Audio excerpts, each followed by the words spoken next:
யாழ்ப்பாணத்து ஒடியல் கூழ்.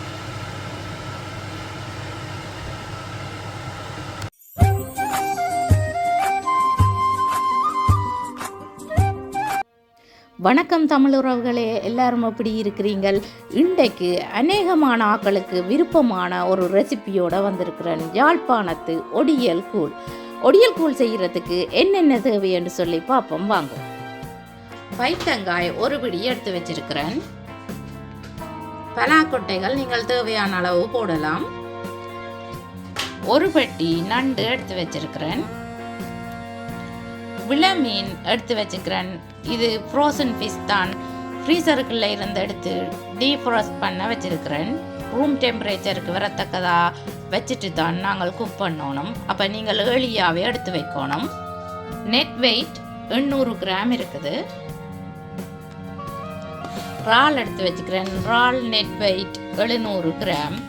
நீங்கள் ஃப்ரோசன் இறால் வேண்டேக்கில்லை, இப்படி பிளாக் கலர் இறால் வேண்டணும். ரெட்டும் இருக்குது, அந்த ரெட் கலர் வாங்கக்கூடாது, இதுதான் டேஸ்டாக இருக்கும். நெத்தலி மீன் எடுத்து வச்சிருக்கிறேன். இதில் 800 கிராம் நெட் வெயிட் இருக்குது.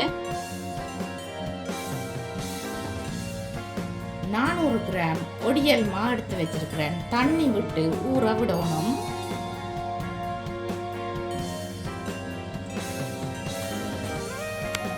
இது கூழ் காய்ச்சறதுக்கான ஒடியல்மா. பச்சை ஒடியல்மா, குழச்சி சாப்பிட்ற ஒடியல்மா அது வேறு.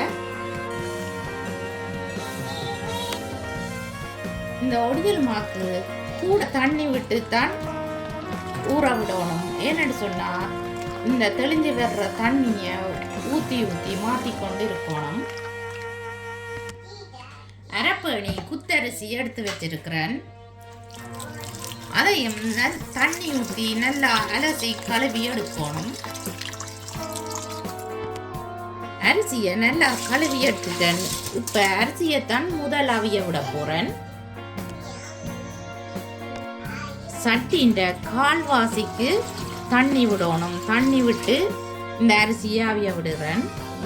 ஏன்னு சொன்னால் இதுக்கு பிறகு பைத்தங்காய், பிலாக்கொட்டை, மரவள்ளிக்கிழங்கெல்லாம் அவிய விடணும். அதுக்கேற்ற மாதிரி தண்ணி விடணும். பழப்புளி எடுத்து சுடு தண்ணி விட்டு ஊற விட்டு வச்சிருக்கிறேன். நீங்கள் உங்களோட புளின்ற புளிப்புத்தன்மைக்கு ஏற்ற மாதிரி புளியை எடுத்துக்கொள்ளலாம். 40 மிளகாய் எடுத்து வச்சிருக்கிறேன். நீங்கள் உங்களோட உரைப்புக்கு ஏற்ற அளவில் எடுத்துக்கொள்ளலாம். தண்ணி ஊற்றி ஊற விடுறேன். தண்ணி ஊற்றி ஊற விட்டால் தான் உங்களுக்கு மிளகாய் சில பேருக்கு தொண்டைக்குள்ள அரிக்கிற மாதிரி இருக்கும். அப்படியான தன்மை இல்லாமல் இருக்கும். 2 பெரிய மரவள்ளிக்கிழங்கு எடுத்து வச்சிருக்கிறேன். இதில் பாதியை வெட்டி எடுத்து வைக்க போகிறேன். பாதியை நான் அரைச்சி தான் போட போகிறேன் கூழுக்குள்ள. இந்த 1.5 மரவள்ளிக்கிழங்கையும் பீஸாக வெட்டி எடுக்க போகிறேன்.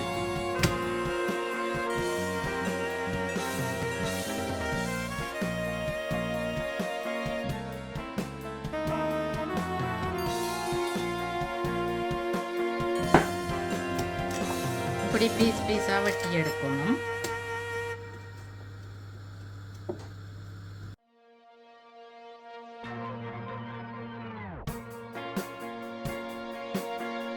ஒன்றரை மரவள்ளிக்கிழங்கையும் இப்படி பீஸாக கட் பண்ணி எடுக்கணும்.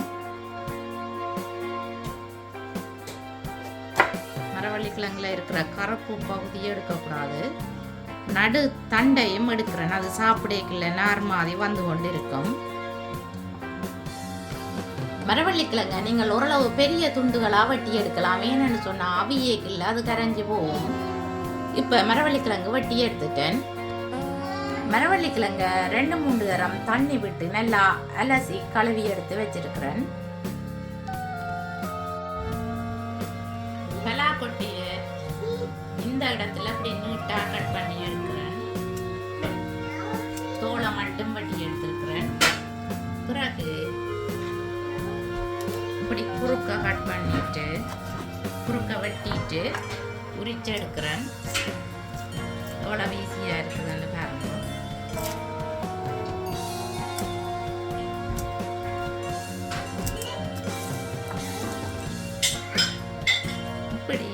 வச்சிருக்கிற எல்லா பிலாக்கொட்டைகளையும் வெட்டி எடுக்கிறேன். அதாவது தோலை ஊற்றி எடுக்கிறேன்.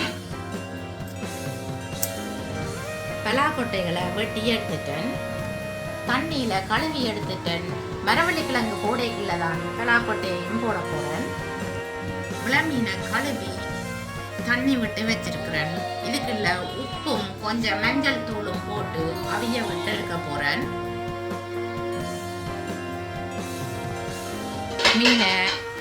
மீனை அவிய விட்டு இருக்கிறேன். அவிய விட்டா தான் முள் எடுக்க ஈஸியாக இருக்கும். முள் எடுத்துட்டு தான் கூழுக்குள்ள போட போகிறேன். ஒரு பூண்டு உள்ளி எடுத்து வச்சிருக்கிறேன். உள்ளி அளவாத்தான் போடணும். நீங்கள் கூட போட்டீங்கன்னு சொல்லி சொன்னா ஏவர வரைக்கும் எல்லாம் உள்ளி மனம் வந்து கொண்டு இருக்கும். இறாலை கழுவி வச்சிருக்கிறேன். நண்டை கழுவி எடுத்து வச்சிருக்கிறேன். நண்டின் காலை உடைச்செடுக்க போறேன். உடைச்செடுத்துட்டு இந்த நுனி பக்கத்தை முறிச்சிட்டு தான் போடணும்.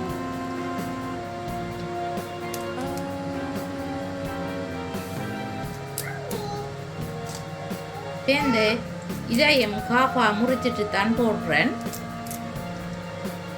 கூழுக்குள்ள இந்த நண்டு வரைக்குள்ள சப்பிட்டு துப்புறதுக்கு ஈஸியா இருக்கும். இப்படி போட்டா இந்த நண்டின் உடம்பையும் இப்படி பிச்சுத்தான் போடுறேன்.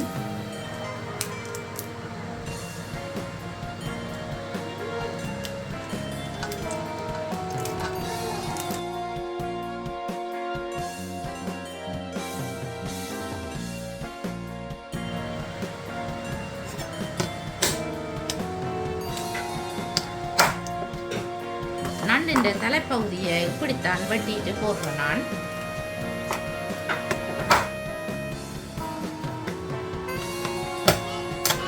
அடிப்பகுதியை வெட்டி வீசிட்டு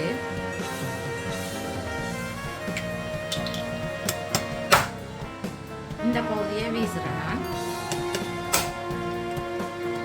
முகப்பகுதியை வெட்டிட்டு இப்படி இடைக்க வெட்டினால் சாப்பிட ஈஸியா இருக்கும்.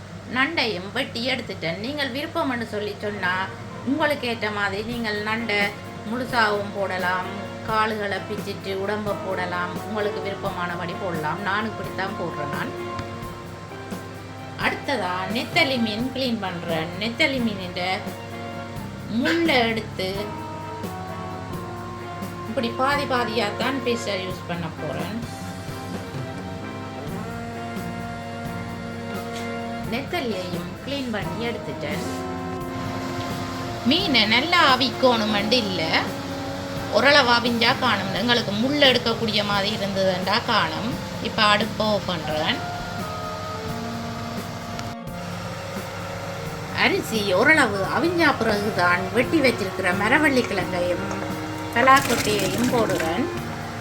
குத்தரிசி அவிகிறதுக்கு கன நேரம் எடுக்கும். அதால தான் அது கொஞ்சம் அவிஞ்சா பிறகுதான் இதுகளை போட்டு அவிக்கிறேன். பைத்தங்காயை வெட்டி கழுவி வச்சிருக்கிறேன். அதையும் அவிகிற கூழுக்குள்ள போடுறேன். தண்ணி காணாது. நான் சுடு தண்ணி கேட்டில் கொதிக்க வச்சுத்தான் விட போகிறேன்.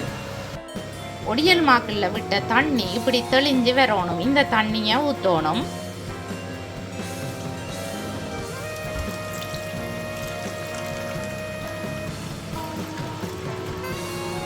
இப்படி 3-4 தரத்துக்கு மேலே கழுவி ஊற்றணும்.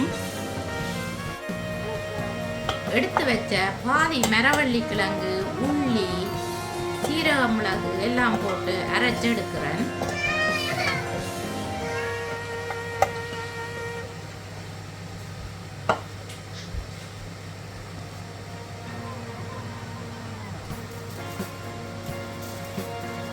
ஒரு டேபிள் ஸ்பூன் சீரகம்,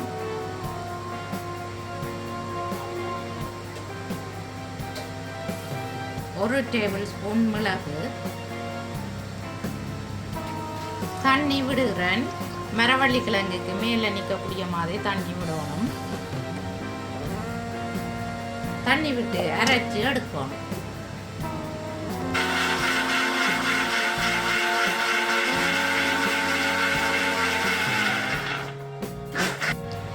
இப்படி அரைச்சி எடுக்கணும். நல்ல பேஸ்ட்டாக அரைச்சி எடுக்கணும். இப்போ எடுத்து வச்சிருக்கிற இறால், நண்டு, ஃபிஷ் அதுக்குள்ள உப்பும் மஞ்சளும் போடுறேன். நீங்கள் தேவையான அளவு உப்பு போடலாம்.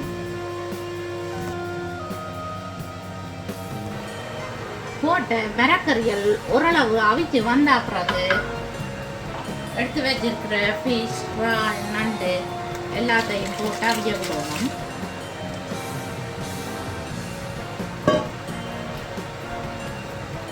தண்ணி காணாது, அதான சுடு தண்ணி விடுகிறேன்.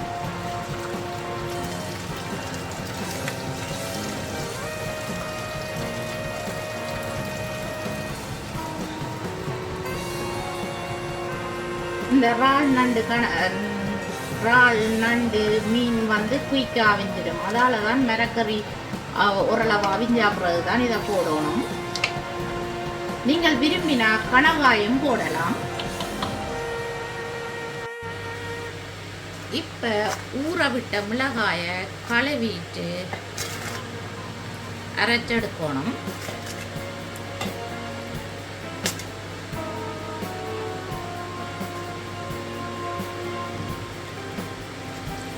கொஞ்சமாக தண்ணி விடணும். மிளகாய்க்கு கீழே நிற்கணும் தண்ணி. அரைவாசிக்கு நின்றா ஓகே. மிளகாயை இப்படி அரைச்செடுக்கணும். இந்த கூழுக்குரிய தண்ணியை ஒரே தரமாக எடுக்காமல் இப்படி காணாமல் வரைக்க கொஞ்சம் கொஞ்சமாக சுடு தண்ணியாக விட்டு கொண்டு வந்தீங்கன்னு சொல்லிட்டேன்னா உங்களுக்கு எவ்வளவு தண்ணி விடணுமென்றது தெரியும். நீங்கள் ஒரே தரமாக கூட தண்ணி எடுத்து அது தனித்தன்மையாகிட்டுதுன்னு சொல்லி சொன்னாலும் கூழ் தண்ணியாக வந்துடும்.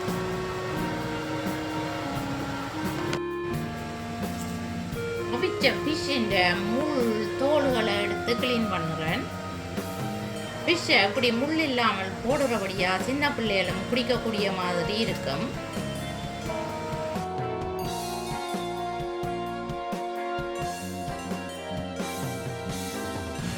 முருங்கையில் எடுத்து வச்சிருக்கிறேன். கடைசியாக தான் முருங்கையில் கிளீன் பண்ணுறேன்.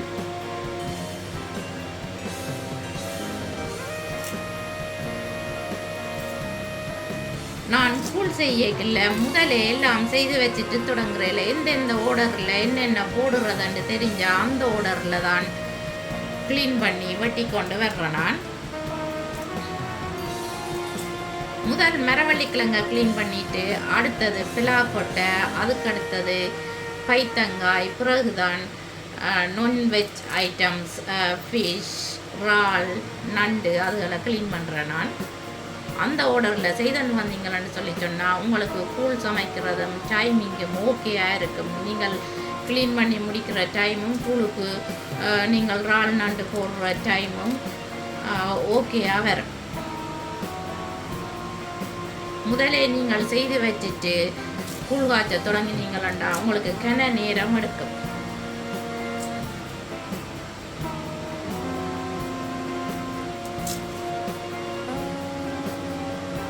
இறால் நண்டு மீனெல்லாம் அவிஞ்சு வர்ற டைமில்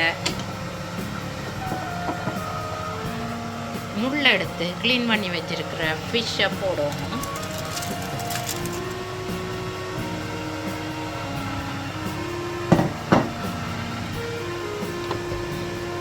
போட்டு கிளறி விடுறேன்.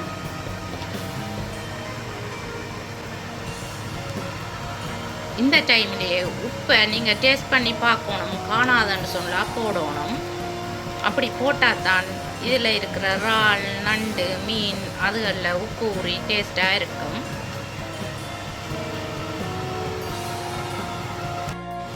மூடியால் மூடி அவிய விடணும்.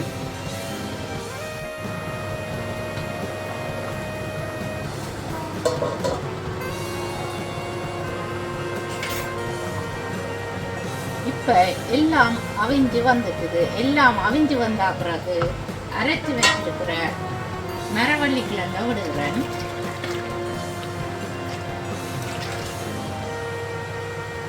இந்த அரைச்ச மரவள்ளிக்கிழங்கு போட்டால் கைவிடாமல் கிளறிக்கொண்டு இருக்கணும்,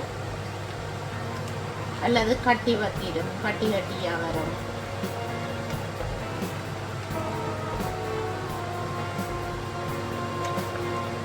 அரைச்ச மரவள்ளிக்கிழங்கு போடுறேன் நான் சொல்லி சொன்னா சில நேரம் பார்த்தீங்களன்னு சொல்லி சொன்னா கூழ் வச்சிருக்க தண்ணியாக போயிடும். இப்படி மரவள்ளிக்கிழங்கு அரைச்சி போட்டிங்களன்னு சொல்லி சொன்னால் தண்ணி ஆகிற தன்மை குறைவாக இருக்கும். அரைச்சி வச்சிருக்கிற மிளகாயை போடுறேன்.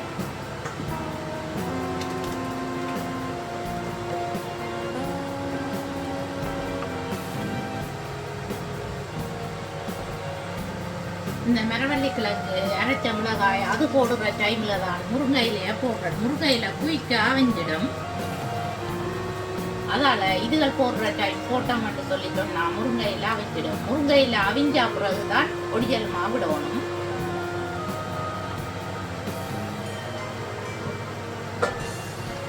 போட்டு எல்லாத்தையும் மிக்ஸ் பண்ணி விடுவேன்.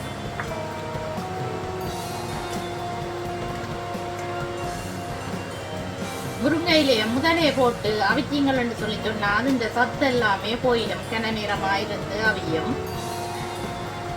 இப்படி அரைச்ச மரவள்ளிக்கிழங்கு போடுற டைமில் போட்டிங்கள்னு சொல்லி சொன்னால் அதாவது ஒடியல் மாவு விடுறதுக்கு கொஞ்ச நேரத்துக்கு முதல் போட்டு இதை அவிஞ்ச அப்புறம் ஒடியல் மாவை விட்டீங்கள்னு சொல்லி சொன்னால் கூழ் நல்ல டேஸ்டாக இருக்கும்.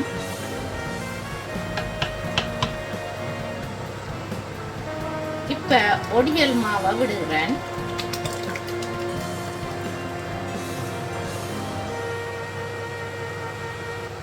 நல்லா மிக்ஸ் பண்ணி விடுகிறேன். ஒடியல் மாவை 4-5 தரம் கழுவி நீங்கள் வடிய விட்டு ஊற்றணும். அப்படி தண்ணி தெளிய விட்டு ஊற்றி எடுத்தீங்கன்னு சொல்லி சொன்னாக்கா கைக்காது. நாள்பட்ட ஒடியல் மான்னு சொன்னால் கைக்குமா.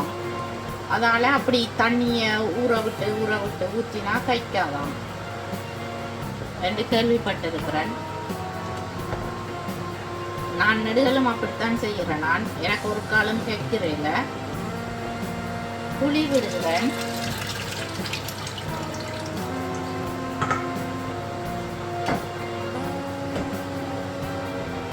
எல்லாத்தையும் சேர்த்து நல்லா மிக்ஸ் பண்ணி விடுகிறேன்.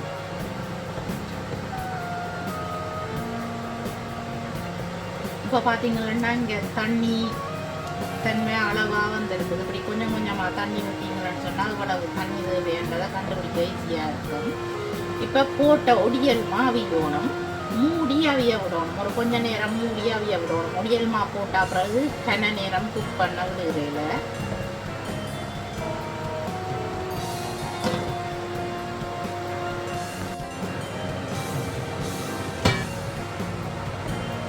இப்போ ஒடியல் மாவும் அவிஞ்சு வந்துட்டுது. ஒடியல் மா அவிஞ்சு வந்தால் இந்த கூழை பார்க்க கொஞ்சம் கண்ணாடி தன்மை மாதிரி இருக்கும். ஒடியல் மா அவியல் என்று சொல்லி சொன்னால் கூழை பார்க்க கலர் குறைஞ்ச மாதிரி வெள்ளத்தன்மை மாதிரி இருக்கும். நான் நிறைய கூழ் காய்ச்சினபடியா எனக்கு 2 மணித்தியாலத்தில் இருந்து 2.5 மணித்தியாலம் வரை எடுத்தது.